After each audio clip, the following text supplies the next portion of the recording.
Salut tout le monde et bienvenue dans cette nouvelle vidéo dédiée à notre formation Full Stack Django et React. Dans la vidéo précédente, nous avons un peu parlé de la théorie, donc nous avons parlé du vocabulaire ou bien de la manière que React fonctionne. Aujourd'hui, nous allons un peu voir comment définir des composants. Ça n'a rien à y voir avec notre blog. Nous allons un peu mettre en pratique ce que nous avons vu. Voilà donc notre composant app. Ok. Je vais donc créer un nouveau dossier à la racine de mon dossier SRC. Je vais l'appeler component. Ok. Et dans Component, ce que je vais faire, c'est de créer donc un composant qui va s'appeler counter, counter pour JSX. Vous pouvez mettre JS, mais étant donné que la syntaxe de React, quand vous voyez ici, c'est du HTML, mais qui est mélangé avec du JavaScript. Donc ça, on appelle le JSX. OK. Et dans ce counter, je vais donc définir, je vais importer React, React FC export. OK. Ok. J'ai installé l'extension. Cela me permet donc de réduire mon code. À la ligne 2, vous voyez, j'importe donc React depuis le module React et j'ai défini donc ma fonction counter que je ne mets en paramètre et qui me retourne un counter. Ok. Si je sauvegarde cela, si je veux l'afficher, parce que après avoir sauvegardé, rien ne s'affiche. Je vais mettre ceci un côté. Ok. Et j'aurai mon code un côté. Voilà, c'est bon. Ce que je vais faire, c'est de retirer tout l'intérieur ici à partir de header. Si je sauvegarde, le hot reload va me dire, bon, voilà, tu n'as plus rien dans ton document. J'attends la compilation. Ok, après la compilation, je n'ai plus rien. On me dit warning, logo is defined but never used. Que j'ai défini logo, mais je n'ai jamais utilisé. Je le mets en commentaire. Là, je n'aurai plus de warning. Ok, je vais définir là. Je vais venir là. Je vais donc appeler mon composant. Pour l'appeler, je vais d'abord l'importer. Je vais dire import counter from component. Je mets le point d'abord et ensuite je mets le slash. J'entre donc dans mon component et dans component, je récupère counter. Pas besoin de mettre l'extension, il va reconnaître. Si je viens là, je peux donc utiliser cela, mon composant comme balise. Mettre le counter, il est là. Ok, je peux le mettre comme balise offline. Ça va fonctionner. Ok, je sauvegarde. Voilà, counter. Mais tout d'abord, avant d'importer un composant, rassurez-vous que vous l'avez exporté. Ok, vous pouvez l'exporter par défaut si c'est le seul export que vous allez faire. Mais si vous avez plusieurs exports, vous pouvez l'exporter sous forme de structuration. Ok. Et dans mon compteur, ce que je veux, c'est d'afficher donc un compteur. Dans ce compteur, nous pouvons donc incrémenter le compteur et décrémenter le compteur. Là, c'est un composant basé sur des fonctions. Je veux le transformer en classe d'abord ou je peux juste le mettre en commentaire. Ok, je mets en commentaire. Et là, ou je peux juste le mettre en commentaire. Ok, c'est bon. Je vais définir ma classe. Je vais dire export default classe counter. Ok, voilà le nom de ma classe qui doit extend des React que je viens d'importer là. React.component. Ok, dans React.component, je vais donc définir ma méthode puisque c'est déjà une classe. On ne parle plus de fonction, on parle des méthodes. C'est de l'orienté objet. Qu'est-ce que ma méthode retourne? Ça va faire un return de peut-être un H2. Okay. Dans H2, je vais dire counter. Désolé. Ok. je vais rectifier mon fichier. Là, j'ai mis compteur, alors que c'est compteur avec N.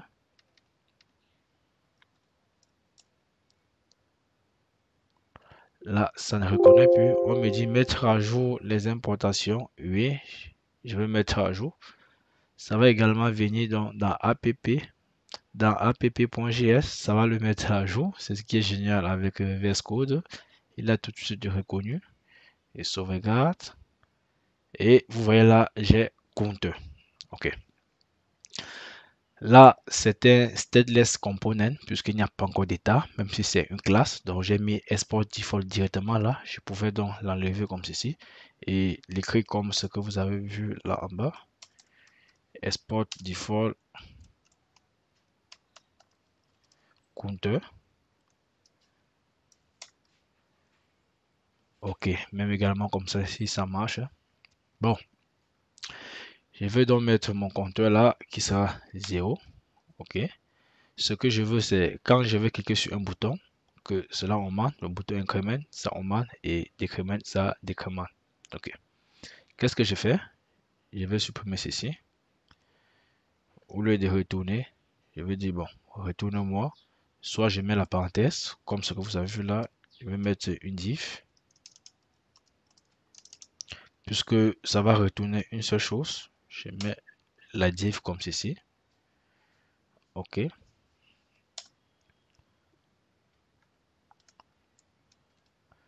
Et dans la div, je vais donc diviser mon document en deux.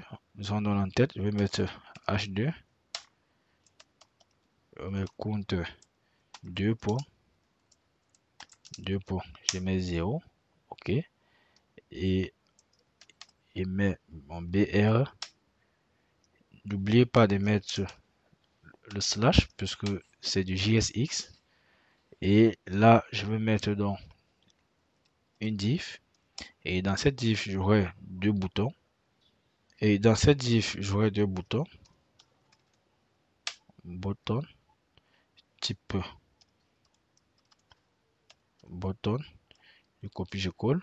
Et là, j'ai increment. OK. Et en bas, j'ai décrement. Et sauvegarde. Voilà, voilà mes deux boutons. Ils sont là. Je vais mettre un span là, espérant que ça ne laisse pas.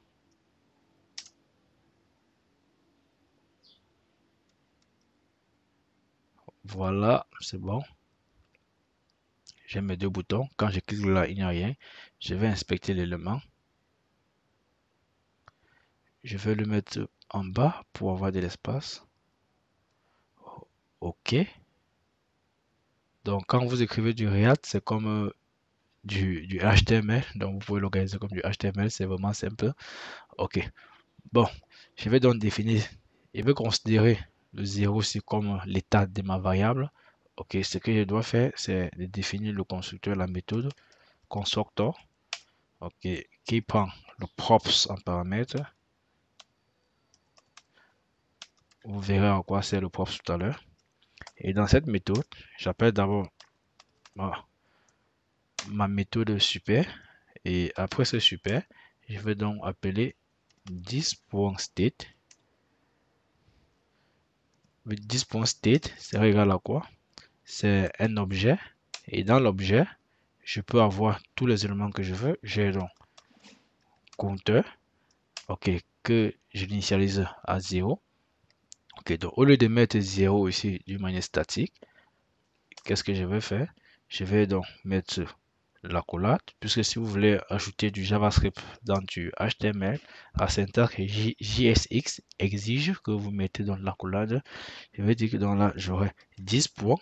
Je dis 10 points, pourquoi? Parce que je suis donc dans la méthode render et state counter se trouve dans la méthode constructor. Raison pour laquelle je mets 10 points. Et 10 points state point counter. OK.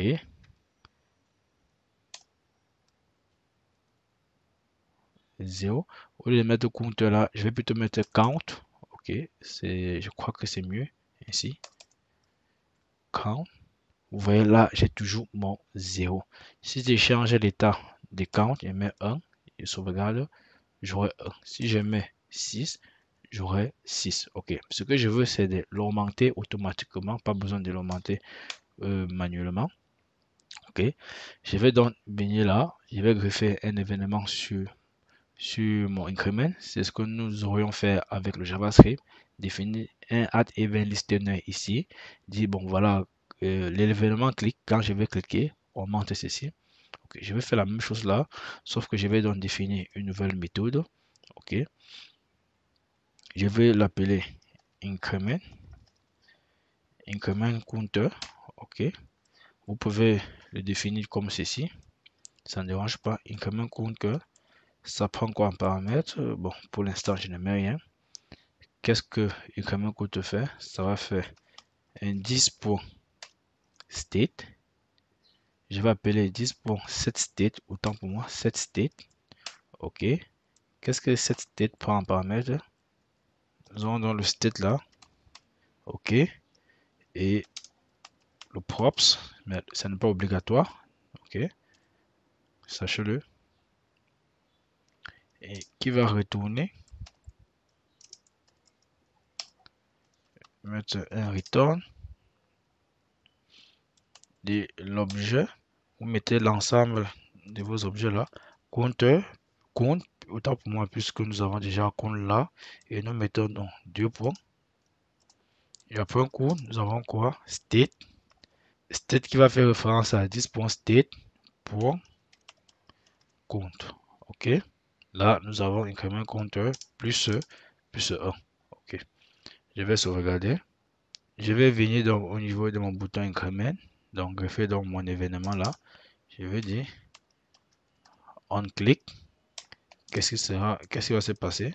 J'appelle donc 10.increment compteur. Ok. Et sauvegarde. Si je clique là, rien ne va se passer. Property indifferent set state. Ok. Il n'est pas même pas aller set state parce que j'ai défini donc cette méthode d'une manière classique. Et pour gérer cela, je vais faire ce qu'on appelle le binding data. Je vais au niveau de mon constructeur. Je vais dire 10.increment compteur qui est cette fonction sera égal à 10.increment compteur. Ok. Point bind. Et qu'est-ce que je vais binder? Je vais binder le 10. On appelle ça le binding data. Si je sauvegarde, désolé, c'est increment là, increment counter.binding data. Voilà. Je vais nettoyer donc ma console et essayer encore de cliquer. J'ai là mon compteur qui s'incrémente. Je pouvais me faire un console.log là juste en bas. Et console.log. Et dans console.log, 10.state pour compte. Ok. Quand je vais incrémenter, voilà mon compteur qui s'incrémente. Ok. Bon, je vais gérer pour décrément compteur. Là, nous allons utiliser le binding data. Nous allons faire appel au hero function. Je vais dire décrément. Décrément compteur. Ok. Sera égal à. Je le mets en paramètre. Ok, c'est un truc comme ceci. Je vais copier l'intérieur. Et copier là, je viens coller. Au lieu de plus, là, je mets plutôt moi. Au lieu de plus, je mets moi. Ok, si je dis increment, ça incrémente, décrément. Désolé, oh, désolé, je n'ai pas encore greffé l'événement sur mon compteur. Il veut dire on clique. Décrément, décrément compteur et sauvegarde. Je vais incrémenter. Après, je décrémente, ça passe à -1. Je peux mettre une structure conditionnelle là pour diriger cela. OK. Au niveau d'ici, je vais dire si compte ou compte, désolé, je vais dire si state bon compte est supérieur à 0. OK. Alors, fais le décrément, désolé, fais-moi le décrément compteur. Sinon, retourne-moi nul. Ou tu me retournes 0 uniquement. J'incrémente mon compteur. Je décrémente mon compteur jusqu'à 0. Ça cale. OK. Là, nous n'avons plus rien. Je ne sais pas si en mettant nul, ça va fonctionner.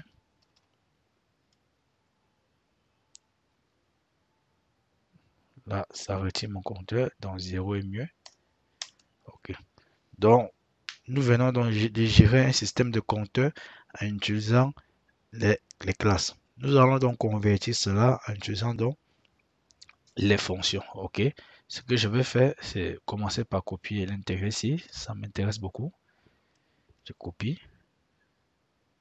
Je vais décommenter celui-ci.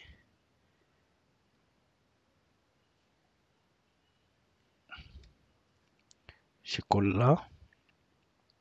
OK. Qu'est-ce que je vais encore faire? Bon, je le mets en commentaire.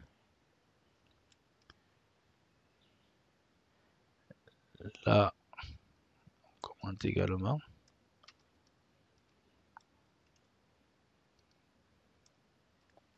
Compteur. Compteur. Il y a une parenthèse de trop. Ah, ok. On me dit state n'existe pas. Oui, je comprends. Ce que je vais faire, c'est venir là. Ok. Je vais utiliser ce qu'on appelle les hooks. Ok. Je vais dire useState. Ok. useState, je vais mettre là compte. Ok. Et la valeur par défaut, c'est 0. Je viens donc de définir donc mon état. Ok. Je vais définir, je vais copier donc increment counter. Je copie increment counter. Je viens là, je vais coller.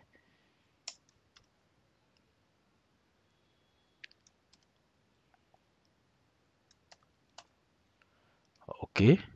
Puisque nous ne sommes pas dans une classe, donc nous devons définir donc soit function ou soit utiliser le hero function. Je vais dire function. Ok, increment count. Là, je vais retirer le 10 points ici. Ok, c'est l'appel entre fonctions. Je retire donc la méthode setState qui est là. Je la retire également. Ok, là, je vais dire set count qui sera égal à quoi? Je vais dire count sera égal à count plus 1. Ok, je sauvegarde. J'enlève le decrement counter. Il n'a pas sa place.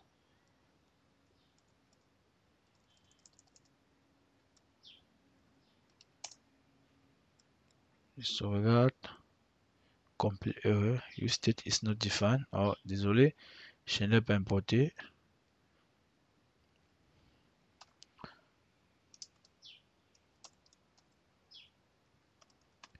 Use state.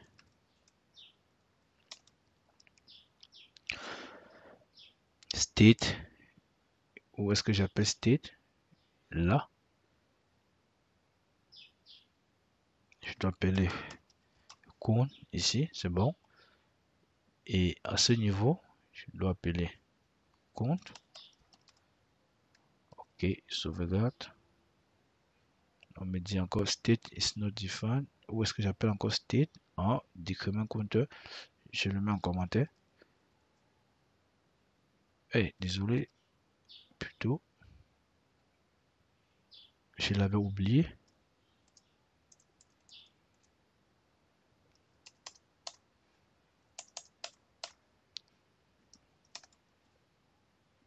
Ok, voilà donc, je nettoie donc ma console.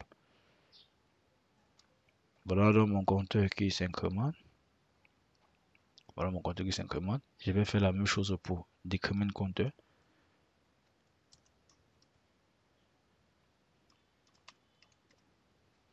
Decrement compteur. Ici là, je mets déjà mon decrement compteur. Ok. Et là, il dit si compte est supérieur à 0, si compte est supérieur à 0, ok, faire compte plus, ou bien tu me renvoies mon 0.